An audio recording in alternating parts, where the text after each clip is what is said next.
Welcome to the Rotary Club of Hudson. My name is Evan McCauley, president of the club, and we are thrilled to have you joining us today. This meeting broadcast is available on HCTV as well as our Rotary of Hudson YouTube channel. Our club meets weekly at Laurel Lake for breakfast on Wednesday mornings from 7:15 to 8:30 a.m. Come out and join us for a meeting. We'd love to have you as a guest. To learn more about Rotary, our club, and the impact that we are having on the local community and world, please visit rotaryhudson.org. Enjoy the meeting today and be the inspiration.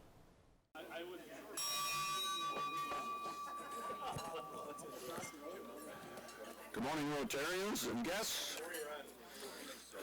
Welcome to the Rotary Club of Hudson.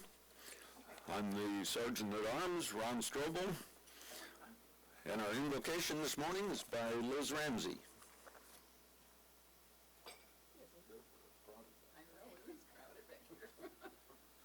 Good morning, everybody. Good morning. Okay, let's bow, let's pray. Holy Father, we come before you now on behalf of the leaders of our community, state, country, and the world. We pray on behalf of our community and state leaders that they would be given insight into knowing how best to lead and make policies that closely affect our lives in the communities in which we live. We pray for our president and congressmen and women. It is our prayer that they would be statesmen that would put the interest of others above their own. What we need so desperately in our world is peace that can only come through Jesus. Knowing this, we are compelled to pray for the leaders of the world. Father, we pray that you would raise up world leaders who hold you dear and know that they answer to a higher power. We pray that greed and hunger for power would be replaced by compassion and an intent to truly make the world a better, peaceful place. In Jesus' name, amen.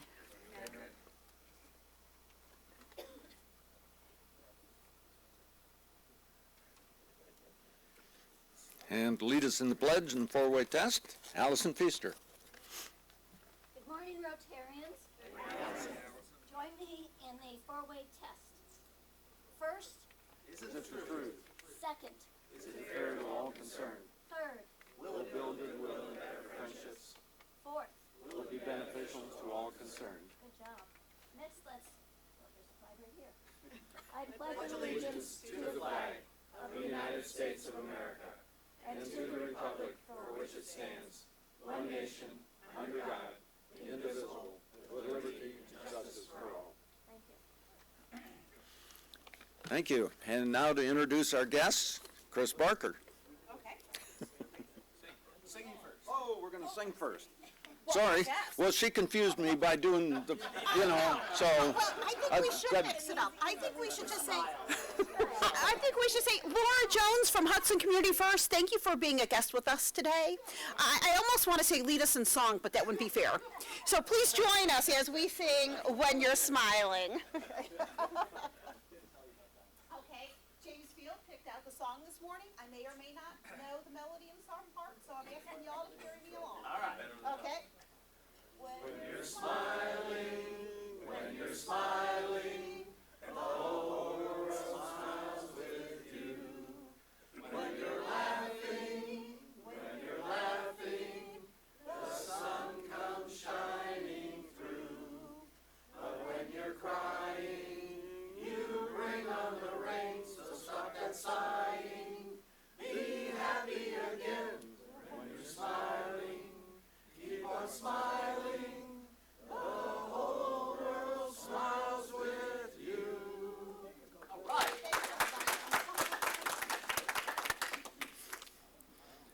And now our president, Tom Tobin. All right, let's see here. We got a few things this morning. Good morning, Rotarians and guests. Good morning. Laura, glad you could be with us today. All right, a couple of quick announcements. We have a cluster event coming up. It's an Akron Rubber Ducks game on Sunday, August 4th. Anyone who's interested in going, it's an afternoon game. Come and see me. We'll get you some tickets. Next, let's see. Is Pat Shear here today? I think, okay, well, nothing new then on Art on the Green. I want to thank everybody who's signed up already. We'll find out the status on that next week then. Let's see, may I have Keith Fears step up forward along with Rich Warfield, and Evan, why don't you come on up too?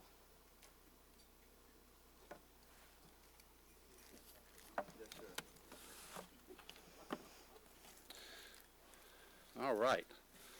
Rich, what are we doing today? We're giving him his big boy badge. okay. Keith was inducted. How long ago, Keith? Was it 4 years ago. 4 years ago? So we have a list of tasks that we ask every new Rotarian to complete on the path to kind of get to know the club a little bit better. We call it hazing, I suppose, but yeah, I mean the paddling wasn't too bad, hopefully, but I took it like a yeah, I appreciate that. We have it on tape, so. So I'm lying. I'm proud to say that Keith has completed those lists of tasks, and he has now earned the right to have what we used to call a blue badge, but now I guess this is gold. So, and I don't have a pin. He already has a pin. Yeah, yeah. I've got a theme pin for you. And that's right. So Evan is giving him a theme pin. This is the 2019-20 Rotary Connects the World theme pin. All right. Thank you so much, Keith. Thank you very much. Yeah. Thank you. All right. Oh, and can I just add? Yeah, please, is this please, on your Rich. list? Is this on your, you Go talked ahead. about the baseball game last week? What's that? You can talk about the, Oh, please do. Yeah, no, Rich, that's good. just to let you know, and not take away the thunder away from Thunder Tom. Tom and his son, Evan, and his lovely fiance and my wife and I went to the Indians game last week on behalf of District 6630. They all gave us red polio shirts, right? Yep. And it was a great time to be had by all, and the Tribe brought home a victory. Yeah. It was a heck of a game and a lot of fun with some Rotarians. All right. May I ask Joe Zapatowski to step forward? Here, let me get my glasses here. Along with Evan McCauley again. Evan, would you step forward? Watch your step. All right. This is not it.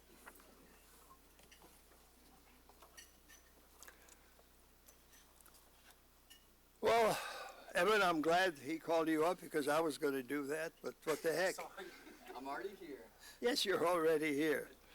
The presentation of the Paul Harris Fellow recognition is the Rotary Foundation's way of expressing its appreciation for a substantial contribution to its humanitarian and educational programs. It's named for our founder, Paul Harris. We move closer to a world of peace and goodwill today as Evan McCauley becomes a Paul Harris Fellow. Congratulations to you, Evan. You are one of 22 members of our Rotary Club who have achieved this distinction. 12 of these are Paul Harris Fellows. One is a Paul Harris Fellow +2. Another is a Paul Harris Fellow +8. Evan, you have become the 23rd Paul Harris Fellow in this Rotary Club of ours. Congratulations. Congratulations.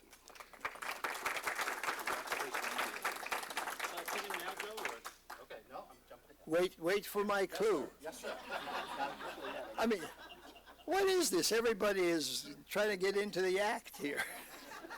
Evan, it's because of gifts like yours that the Rotary International Foundation is able to carry out an array of programs that achieve beneficial changes to our world. These great programs include fighting disease, promoting peace, providing clean water, saving mothers and children, and growing local economies. Our Rotary International Foundation was named the world's outstanding foundation in 2016. We received that award at our 2017 conference in San Francisco. In becoming a Paul Harris Fellow, Evan joins a remarkable company of Rotarians throughout the world, all recognized for their devotion to the ideal of peace and understanding.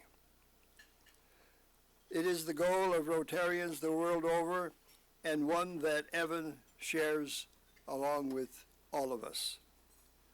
All Paul Harris Fellows present, please stand to applaud our awardee as he becomes a Paul Harris Fellow +1.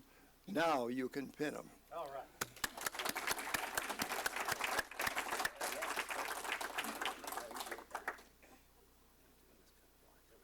Good job. Thank you. Welcome. Good. Evan, stay up here for one more second. Joe, thank you very much. This is yours too. Watch your step. I'll do that. Thank you. Quite a rat's nest here. And let me give you that too. Evan, one other thing that I wanted to pass along. Marilyn was nice enough to sub in for me and for us. We're kind of a team here at the district event, the awards celebration last Saturday, and she passed on to me this morning something that I wanted to give to Evan here. Evan, this is a district governor's citation awarded with deep appreciation in honor and recognition of your dedication to your club and the strengthening of Rotary as the recipient of the 2018-19 District 6630 A.Z. Baker Award, signed by District Governor Beverly, can't read it.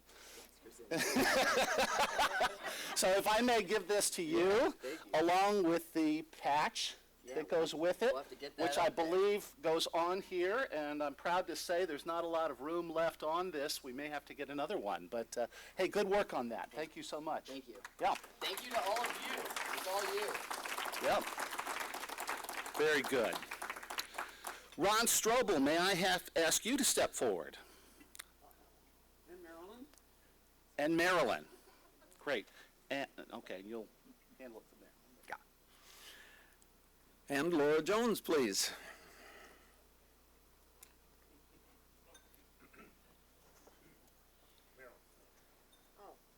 Let's go on the other side. We'll, yeah.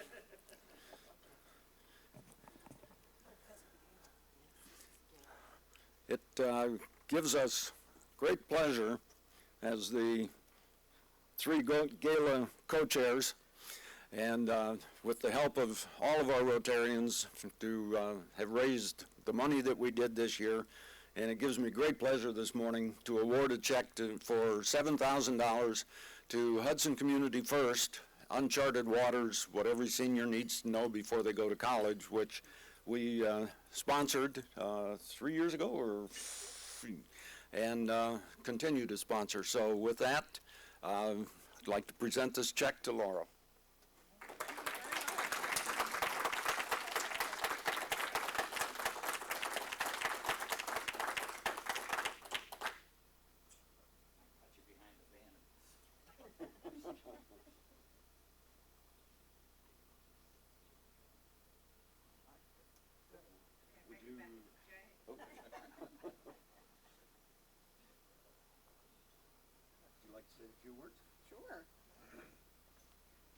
Good morning, Rotarians.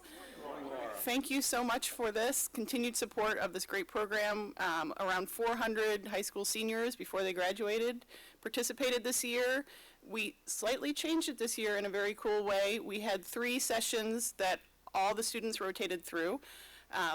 Then they all went into the auditorium together and heard some fire safety and heard a little bit from our Drug Safe Hudson person so that they knew that they could always reach back to that. And then in the afternoon, the new part was that we had small breakout sessions, something we kind of always wanted to do, but we needed to just get it rolling to begin with. And now that we're 3 years in, we felt confident to be able to do the smaller breakout sessions. We had, creative cooking on a budget and how to fix up your car and different things like that that you need to know when you're a grown-up. So the students really liked that. What we found was very interesting. They've done so much leadership work all through the years, and there was a leadership session. They felt confident in that area. They wanted to learn how to fix up their car and do some creative cooking. So not many signed up for leadership. They mostly signed up for the stuff you really need to do when you're 19 and 20 years old. So thank you so much for the support of this. We really appreciate it. And also Laura Gasparo apologizes. She's home with a cold, so she couldn't make it.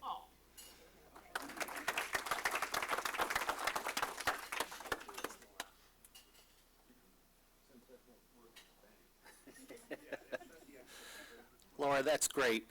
Thank you so much, and thank you for running that program. As a father of a graduating senior this year, and he's obviously the grandson of my father, we appreciate the fact that Hudson Community First does this program. I think Rob and his classmates learned a lot from this. I think especially the part about remembering that you're 18 now and you are legally responsible for your actions is an important thing. That's a very, powerful thing to lay on an 18-year-old. I never had to have that conversation before. I'm glad. All right, let's see. I think that's it for the announcements today. I think that we will move on to our speaker, our program for today. Jim Ahern, would you please come up and introduce our speaker? I will. Thank you. Good morning, Rotarians. I think we're in good form this morning. I don't know. That's pretty good. Today's speaker is Matt Akers, Dr. Matt Akers, and he's going to be speaking about incivility, and primarily in politics, and the history of it and how we got to where we are. I don't want to steal any of his thunder, and I certainly won't, but he has to share a little bit about teaching a course on Trump right after he was elected, which I'm sure he's supposed to be the loser at that time. Speaking of incivility, I had an experience last week on Ron Strobel Drive, also known as Owen Brown Drive. And I was coming east, and, is it two-way or one-way underneath the bridge? Depends. And so I was behind another car. He went, and I saw way in the distance a car was parked, but it was way back. And I knew I had plenty of time if I just followed the car between, because I probably should have stopped. But I went behind this other car. And so two of us went through before he decided to go through. So as I'm getting close to him, he starts his car and he veers right at me. Pulls back over, and he's doing this, and you know what sign he's giving me, and all this kind of stuff. So I'm thinking, wow, just for being a second car and not waiting, okay, I could have been more pulled. It was you? All right, let's get on to our. Dr. Akers, he holds a dual degree, serving as a public liaison in the Office of the President of the University of Akron, and as an associate director with the Ray Bliss Institute of Applied Politics in the Buchtel College of Arts and Science. In his role as public liaison, Dr. Akers represents the university in interactions with government officials, community leaders, university stakeholders, as well as area chambers of commerce and other economic development entities. In his role of assistant director at the Bliss Institute, he contributes to the management of day-to-day activities at the Institute, programs, projects, events, student internships, and activities. He also contributes to academic components of the Institute, including teaching courses as needed. He earned his BA from University of Akron in 2000 and his PhD from Drury University in Madison, New Jersey in 2008. He resides in Doylestown, Ohio, and he has a wife and 4 kids. So let's give a warm Rotary welcome to Dr. Akers.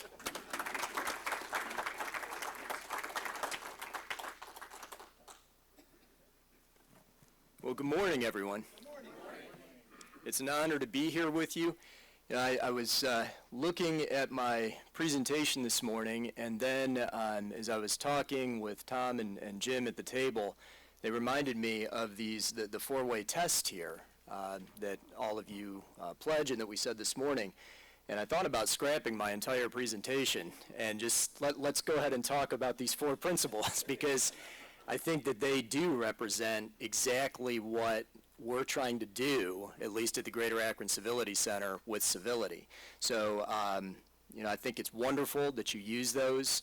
I also think just the Rotary Club in general is a wonderful civic and civil organization that promotes civility. I was thinking about an author, Robert Putnam, who wrote a very influential book back in 2000 now called Bowling Alone. And he talks about how many of the civic organizations, membership in civic organizations has declined over the years. And that's obviously, I do believe that that's contributing to our lack of incivility today. So again, I'm honored to be here. For what it's worth, personally, I really support what you're doing here.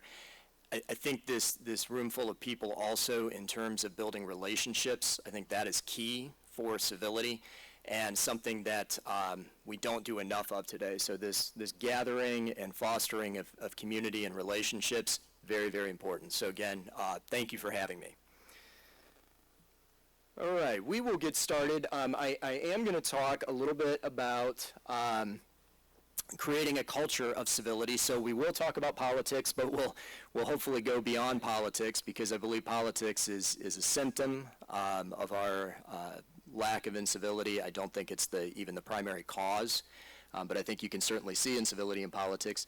But let me just say, just briefly about myself, one of the reasons that I think I'm helping with the Civility Center at the University of Akron is because of partly my role as public liaison for the university. So I do interact with a lot of elected officials. And if you know much about the political makeup of Akron and Summit County, that tends to be more, at least in Akron, more Democrat, right? If you know down in Columbus, both at the state level offices as well as both the Ohio House and the Ohio Senate, those tend to be large Republican majorities right now. And then at the federal level, what we consider our delegation, 4 congressional districts from the university's perspective, and then obviously our 2 senators who are split, but Senator Brown and Senator Portman, split between parties. So at the federal level, we're pretty much divided between Republican and Democrat. I need to work with all of those offices, right? I work at the local, state, and federal level. So I think for me, not only do I believe civility is very important in terms of our democracy and moving forward together as a nation, but it's really essential for my job as well, not just with the Civility Center, but in my day-to-day activities. The outline of today's talk, I'm going to very briefly, I know I've got my timekeeper here, so I will stay within time. We're going to look very, very briefly at some historical and modern examples of polarization and incivility. That'll be very brief. We're going to look at some polling.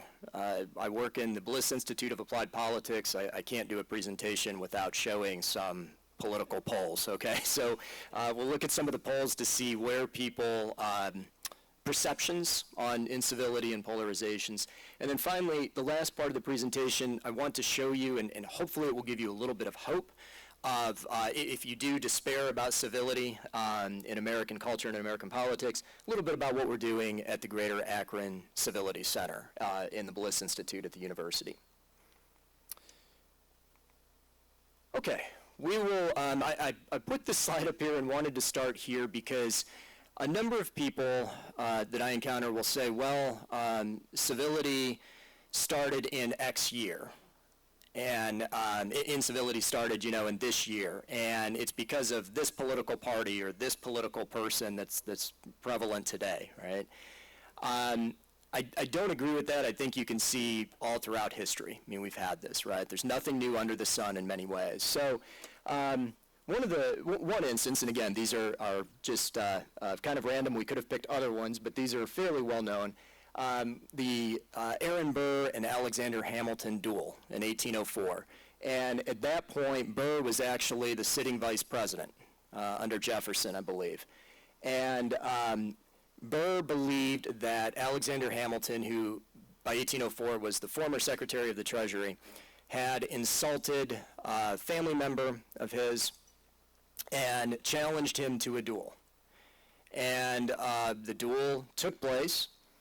And Hamilton, there are various different reports, of course, of what happened because dueling was, illegal at the time, even though there were rules for dueling and it was still in some ways respected, but it was illegal, and especially for the Vice President of the United States, right? And so some reports say that Hamilton actually purposefully shot above Burr. He did not feel that he could not take the challenge because that would have, affected his manhood and whatnot, but that he did not try to kill him. A lot of reports say Aaron Burr was shooting to kill and did that. He hit Hamilton in the abdomen region, and Hamilton died the next day. Interestingly, Burr, there were talks about, prosecuting him. That did not happen, though. So Burr remained actually as vice president after this duel in which he killed Hamilton.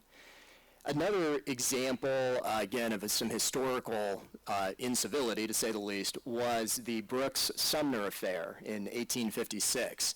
And you might have heard of this. This is often pulled out in an example today where we'll say, oh, incivility is so bad in Congress, right? You have congressional people yelling at one another or yelling at the president or whatever. But this actually was a physical assault on the floor of Congress. It was Representative Brooks, who was a Southern Democrat, and of course, as you can tell by 1856, this is leading right up to the Civil War. Okay, so these are, we don't have time to go into all the details of it, but it was basically over, again, kind of a familial insult with regards to some slaveholding relatives that Brooks had. Senator Sumner was a Northern Republican who was an abolitionist. Again, he delivered a speech where Brooks took offense at some of his words. And then Brooks approached him on the floor of Congress, took his cane, and began to beat him over the head with it. Some congressional members at the time did try to prevent it. Others prevented those people from preventing it and encouraged the beating. And again, when we think about, so what happened to Brooks then, right? Because Sumner nearly killed him, and he had after effects for this for years. So what happened to Brooks? Well, they fined him, so he did have to pay a monetary fine, and there were talks of expelling him from Congress. That actually did not happen, though. He voluntarily resigned, but then ran again. His resignation caused, an election, right, to fill his seat. He ran one-handedly. So the people in his district, it wasn't just Congress, right? People in his district rewarded his incivility, right? Okay, so the other, cautionary thing I always tell people is be careful about thinking we're so much better, because that's another, well, we don't have, congressmen beating one another on the floor of Congress, right? Although I just glanced at the headline story. I did not read it, but there was a recent story a couple of weeks ago that said that there were rumors that during the Kavanaugh hearings that some almost came to blows, some of our legislators, but I don't think that they actually did. But here we have, I think in modern times we have more incivility with each other rather than, directly on the floor of Congress, or at least violence. So I won't spend a whole lot of time on these. You probably remember these, but this is just from one summer. You see it's happening on both sides here. The GOP baseball practice where a former campaign worker for Senator Sanders, who, of course, Senator Sanders, condemned this and everything, but he came out to a baseball practice that was populated by GOP Republican Congress people and, began shooting. And thankfully with Capitol Police, they were able to stop it before deaths happened, but nevertheless, Congressman Scalise was seriously injured in that. 2 months later, the Unite the Right rally also devolved into violence. Actually, a young woman was killed, as I'm sure you remember, at that. And so, there's been a lot of controversy about what the Unite the Right rally really was. But what I want to focus on is there was a lot of even violence, among the people there. Not a discussion about what position was right. It devolved into violence. All right, we'll take a quick look here at some perceptions again on contemporary polarization. You'll notice there that the years that of these polls, it's 1994 to 2014. So it's going to be, we're going to see a snapshot from 1994, 2004, and then 2014 to see what happens during that 20-year span. I did not choose a 2019 poll for a couple of reasons. Again, I want to show a trend that has been building rather than say, here's exactly where we are in 2019. The other poll on incivility I did take right from 2019. So that one, again, I think we'll get, even in modern times here, we'll get a little bit of historical, modern perspective, and then also look right in 2019. I'm not going to read this entire slide to you, but again, as I work in the Bliss Institute, polling data is very important, so I just wanted to give you a snapshot. The next 3 slides here will be from the Pew Research Center, which is a very well-respected survey group. So this is roughly, again, to summarize all of this, probably one of the most important things people always should ask with a poll. So how many people are you surveying? So we've got about 10,000 people here. Partly online, partly landlines, cell phones. They actually followed up with people also with a select group of that 10,000. So it gives you an idea, I guess, of the parameters of the survey. Again, the next 3 slides you'll see 1994, 2004, 2014, okay? And I titled this slide Growing More Extreme, all right? You'll see here, and it's actually not entirely true that but you'll at least see that the middle there, you have a lessening of the middle and a widening on the ends. The ends of the pole, that darker color brown there, is that is people growing, and maybe that sounds good, but they're growing more consistently liberal or conservative, okay? So what that means is that they're less willing, I guess, to entertain ideas that might be considered more in the middle, right?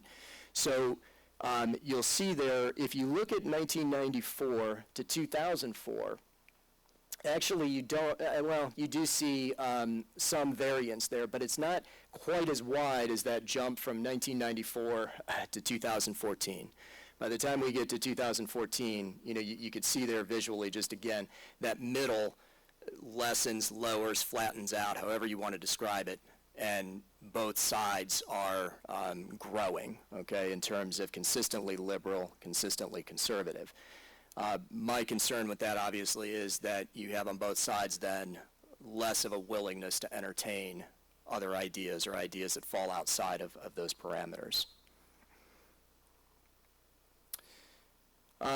Again, during the same amount of time, and this probably isn't a surprise, but I think sometimes, again, it's good to use statistics to back up, what your perception is. Republicans are moving right, and Democrats are moving further left. Okay, so at the top of the graph here, you have these are Republicans. You can see basically what they're saying is that in 1994, 64% of Republicans were more conservative than the median Democrat, okay? If you jump to 2014, now you have 92%, all right, of Republicans are more conservative than the kind of average or median Democrat. I guess one thing for civility at least, or getting away from polarization, if you look at the numbers down below on Democrats, we're about the same on that, right? You'll see that 70% of Democrats back in 1994 were more liberal than your median Republican. Interestingly, you have a bit of a dip in 2004. If you look at that, it goes from 70% to 68%. By 2014, though, they actually exceed the Republicans by 2 percentage points. So 94% of Democrats are more liberal than your median Republican. So again, I think just another way to emphasize the previous slide that we're growing further apart. This slide is really concerning. I would like to see also well, I don't know if I'd like to see it actually, but what this looks like in 2019. Because I have a feeling it would be even growing more than this. But you'll see from 1994 to 2014, you have here Republicans and Democrats growing, both of them are growing in their view that the other party, it's not just that we disagree or we have different ways of getting to a point or different ways of reducing unemployment or whatever. But this is actually saying, do you believe that the other party is a threat to the nation's well-being? So the other party is effectively the enemy, right? That's grown substantially. Now, it's interesting, too, in 2014, you do have Democrats are less than Republicans, right, if you look at that chart in terms of their views. You also had a Democratic president at that time, so I don't know if that's part of it. Just, if you had a Republican president, would those numbers be, greater on the Democratic side? But you can see there, it's concerning. I mean, just from 2004, again, at least on the Republican side, that number has almost doubled from 21 to 43. So again, it's a concern. Civility in America. Again, these next three slides, you can see this is a smaller sample that they use. We've got about 1,200 people surveyed, plus we've got 100 teens, so I think that's pretty interesting that they included teenagers in this. But this is looking at, what do people believe about incivility today in 2019. They will say in here that this is a decades-old study. They did start this in 2010. I will just warn you, if you do want to go back to the website and take a look and dig into the data, the questions, unfortunately, are not always the same. They didn't use the exact same study, so not all of the questions, you can't track it like that 1994, 2004, 2014 as easily, but nevertheless, a lot of good data there. So if you're interested, I'll be around afterwards, and I could certainly give you the web address. One of the things that you'll see here, this slide, the top 3 topics Americans avoid discussing for fear that the conversation will turn towards incivility. Again, we're actually pretty similar if you look at Republicans, Democrats, and independents. The President Trump, but politicians in general, have roughly the same level. I mean, a little bit different with Republicans, right? Democrats, a little bit of a spread, 50 to 44, 47 to 43. But with independents, it's tied, just President Trump and politics in general. So again, some people will say, well, it's only one person, or it's not politicians in general, but I think that a lot of people do believe that we can't talk about that. Well, just again, think about the American democracy. That's a problem if this many people think that we can't talk about that, right? Because we're going to launch into fights and everything else. It's interesting too, Republicans and Democrats, the border wall with Mexico, right? That's something else. Both sides feel that they can't talk about. Well, that's obviously it's an important issue today, right? Whichever side you fall on that.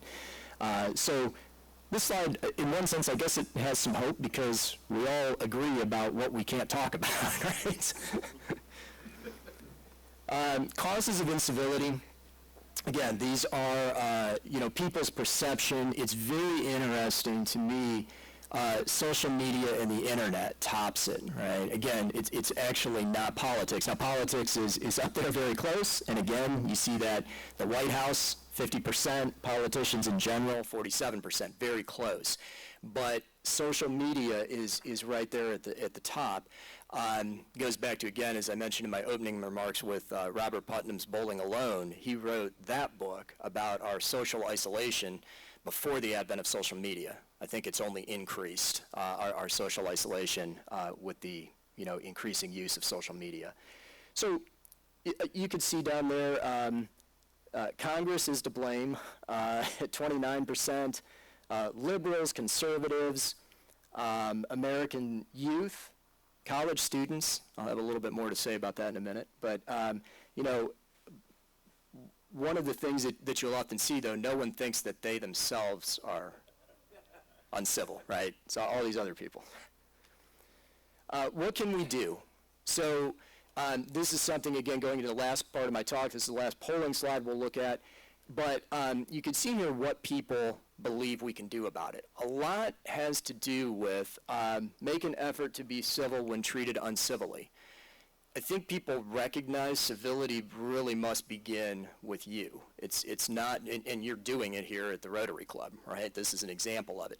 But it's not necessarily being able to take care of this at the national level. A lot of people want to do that, and that would be wonderful, of course.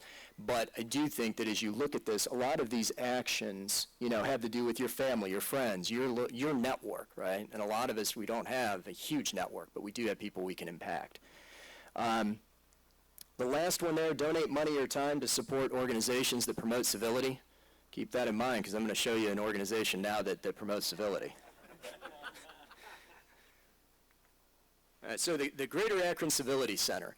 Now we started in January of 2019, so we're about 6 months old now. And our mission and vision, again, I'm thinking about plagiarizing a little bit and just swapping it out for the four-way test, but you can see there, I know we're running short on time, so I'll just mention the mission there, creating a culture of civility in the greater Akron area. And that's one thing I want to emphasize. We've talked a lot about politics. I'll continue to talk about politics, but I do think it's much wider than that. Social media, right? Our schools, our entertainment, right? Civility has to be spread across all of that. And I put our logo on there because, again, we're 6 months old, so we've been developing a lot of this stuff, but we're just kind of finalizing our logo now, but it's the hands joined together, of course, in the University of Akron colors, but hands joined together, symbolizing our moving forward together in civility. So we had a press conference in January 2019 opening up the center. That is Dr. Green, who is interim president of the University of Akron, and also he is director of the Bliss Institute of Applied Politics, under which the Civility Center sits. So he's speaking in this photo. We had Mayor Dan Horrigan, of course, Mayor of Akron, speak. County Executive Eileen Shapiro speak. We had Reverend Dr. Wallace, representing the faith community, speak. And our Secretary of State, Frank LaRose, really wanted to be there. He's a strong advocate for civility, by the way, if you don't know that. He does talks around Ohio and really around the nation on civility. He wanted to be there with his new duties as Secretary of State. He couldn't, but he sent us a wonderful quote supporting the center. So it was a great time. We had a large audience at the university. Akron Public Schools was represented. We had a number of state representatives also there, federal liaisons and whatnot. So a lot of interest from the political community when we founded this. At the university, we also had an Impact Ohio conference where we had both, you can see the Secretary of State there is in the center of the panel. We also had Senator Vernon Sykes from this area. He's also been a long time, obviously. Senator Sykes is a Democrat. Secretary LaRose is a Republican. So two of them were on that panel discussing civility between the parties, especially at the state level. This was a neat event. We had the college Democrats and college Republicans with whom I work. They came to me, and they came to me. I did not approach them. They came to me soon after the center was founded and said, Dr. Akers, we'd really like to have a debate between the two groups. And I said, knowing a little bit of some past history, I said, well, what about a conversation about civility between the two groups before we do the debate? And they really liked that idea. So I served as moderator, and we had the president and vice president of both the college Republicans and college Democrats. So I was really encouraged. That's why I said with college students, the problem, my experience is they're really open to say, hey, we want to talk about these ideas. We want to engage, but we're going to do it in a civil and polite manner.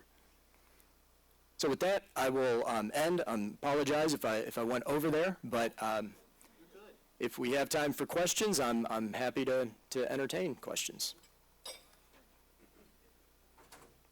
Yeah, Jim. If you have questions, I ask that you use the mic because all of the sound is coming through the mics.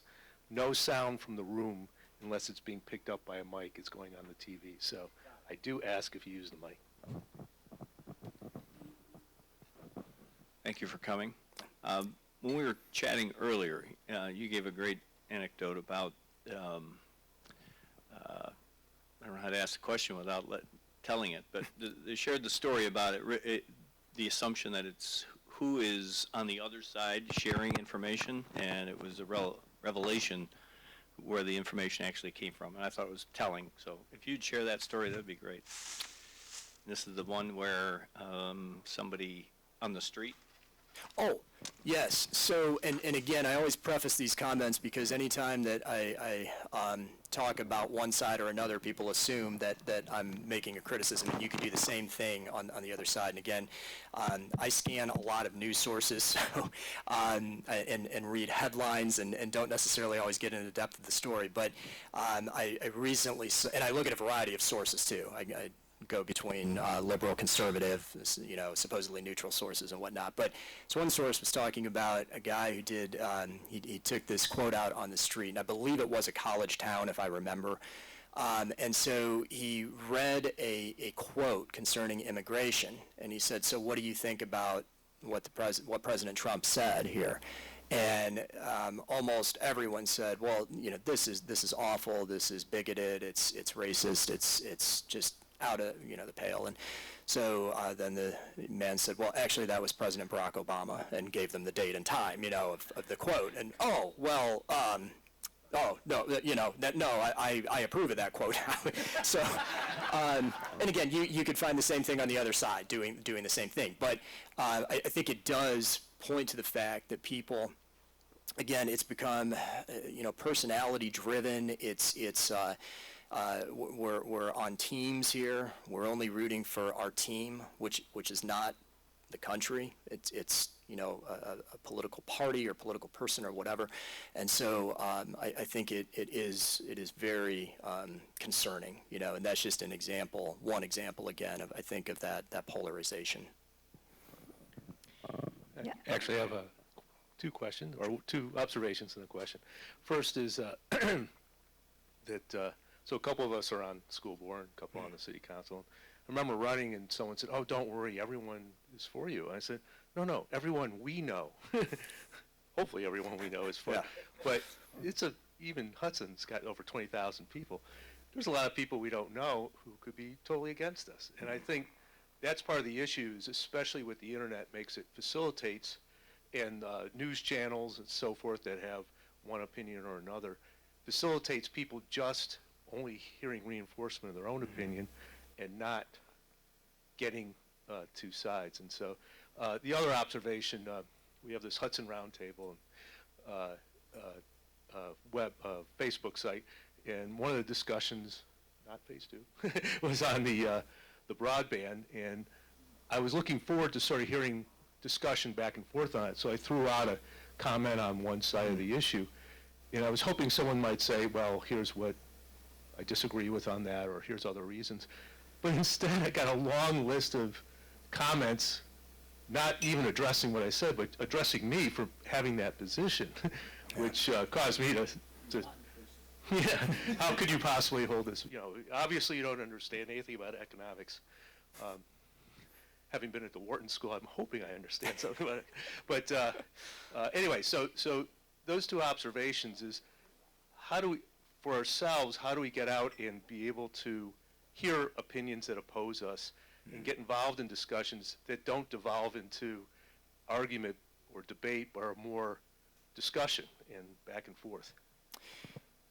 I mean, in one sense, I've already said this, but I think this is an example here, right, at the Rotary Club. I mean, I'm assuming as I look out at this audience, not everyone agrees on everything, right? And you probably have guest speakers. Maybe some of you are sitting out there saying, gee, why did they invite this guy, Never happened. You may not like all the speakers, right? And I hope you do invite people. I'm sure you do, but with whom you disagree, or with whom the majority of the people disagree, right? I'll tell you, one of the, as I think was mentioned in the introduction, I taught a course on Donald Trump right after the election, so that would have been spring semester of 2017. And one of the video clips I used, because at that time, if you remember, it was Milo Yiannopoulos, who was a kind of conservative, libertarian provocateur, and he was scheduled to speak out at Berkeley. And that kind of erupted into a demonstration against him and didn't end up speaking and whatnot. And I was looking at that on both sides. I mean, Milo, if you know Milo, is not exactly doesn't come in with a PowerPoint and graphs and reasoned arguments and whatnot. But then also, the Berkeley students, agitators, whatever, did not, obviously, well, in my view, they did not respond appropriately, right? So you just have total breakdown there on both sides. Prior to that, during the 2016 election, Liberty University, which is, some of you may know, started by Reverend Jerry Falwell, known widely as a conservative school, right, politically and religiously. They invited Bernie Sanders to come in, Senator Sanders, to speak about his presidential campaign. And I was impressed both with Senator Sanders and the students. Senator Sanders opened right away by saying, thank you so much, Reverend Falwell, for inviting me, for having me here. I want to start out right away, though, by saying I think that there are a couple things we probably need to deal with here where we disagree, right? And so he talked about, he said, I'm strongly pro-abortion. And about, 100 students or so, and you can watch this on YouTube, they get up and they cheer, right? That goes against what the school teaches, but as far as I know, they were not beaten in the parking lot afterwards. They stood up in front of their professors, their fellow students. They felt comfortable there doing that, right? Small group of, all the students, but nevertheless, they felt comfortable doing that. He said the same thing about gay marriage. Same group basically stood up and cheered, right? The other students did not boo him. They sat there politely, and then Senator Sanders says, okay, now we've gotten that out of the way. I want to talk about some of the ways that we might have some agreement. And Senator Sanders is Jewish, of course, but he said, I want to talk about the New Testament. I want to talk about the teachings of Jesus. So to me, those are two very different models, right, of how we approach these discussions. Senator Sanders and the Liberty folks didn't shy away. They didn't tell him, hey, don't talk about anything, that we disagree with, right? They let him speak. Great dialogue. The question and answer at Liberty afterwards. Senator Sanders stayed around for a while afterwards, and that's on YouTube as well. So I don't know if that answers your question, but those are the type of encounters I think it's important. I applaud Liberty. I applaud Senator Sanders for going there. He got criticism from people on the left for even accepting the invitation. But, he went and spoke, and I think both sides learned a little bit that day. Okay, I just have a kind of quick question about the Bliss Institute and how you are equipping your students at the University of Akron, as well as other faculty, to facilitate difficult discussions in a civil way. Because I know that it's possible, because we did this in New England over a fairly long period of time, and it's still going on. But community discussions handled by skilled facilitators are a lot easier than ones that aren't. Yeah, so one thing we have is the Center for Conflict Management at the university that's closely aligned with the Bliss Institute. So Dr. Bill Lyons, who's a great guy and does that professionally, if you will, as well as in the classroom. Back in February, we have the discussions on race on campus, and that was one of the first events we did at the Civility Center with Bill Lyons and the Center for Conflict Management. So that's a group where we bring students together and kind of challenge them, right, get them out of their comfort zone. Right, exactly. The other thing that we do, I guess I'm often on the more practical side of things, if you will. I do work a little bit on the academic side, but I work a lot with students who are in internships or going into the political world. So, what I often tell them is it's very, very important, unless you know that you are going to go with this party and really this candidate often forever. Be very careful how you treat other people, right? Be careful what you post on social media. Really think about long-term what you want to do. So those are some of the ways, honestly, with our Civility Center, and again, I have a couple different roles at the university, and we have an advisory board for the Civility Center. They're obviously also full-time professionals, but we have people from Akron Public Schools. We obviously have myself from the university. So that's one of the things we're looking at, is how to implement this in education in a very. I mean, we do some of that already, but how do we do this very intentionally? How do we, maybe even a curriculum that would be, we could just slide into various classes. So it's something we're looking at. Thanks so much.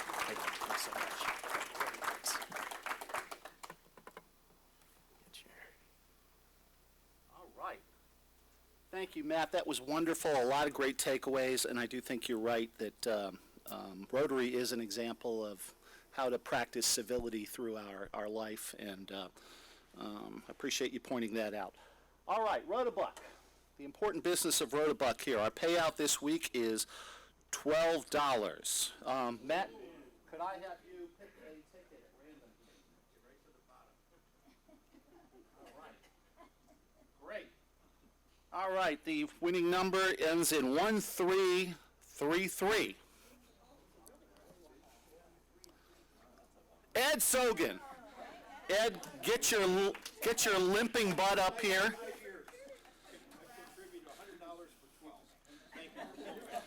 And a shot at the jackpot. This is the right one, isn't it? Yeah. All right. There is a black marble in there, you'll notice. Okay. All right. Oh, what a shame. All right, next week. Try again, please. All right. Let's see. Next week's speaker. Tom Speaks, I believe, is our speaker next week. Is that right, Jim? Does that? Okay. He will speak on what topic? Because I missed him the last. What, excuse me? Churchill. Oh, about Winston Churchill. That he had in World War II. Oh, okay. Was he an angel or was he a devil? Something along those lines, right? Okay. So that could be a good controversial topic. Let's see. So bring guests, please. If you think you have somebody who might like to hear a little bit about Tom's thoughts on Churchill, that would be a great opportunity to bring them. By the way, Tom's done a fabulous job, if my understanding. I think I've missed 2 times that he's been here before, but I think he's a very interesting speaker. And by the way, the guy's a very talented at handling situations. We've engaged him in some community events before where he's done a wonderful job in kind of like maintaining a civil discourse about challenging topics before. So that's an interesting thing too. All right, quote of the week.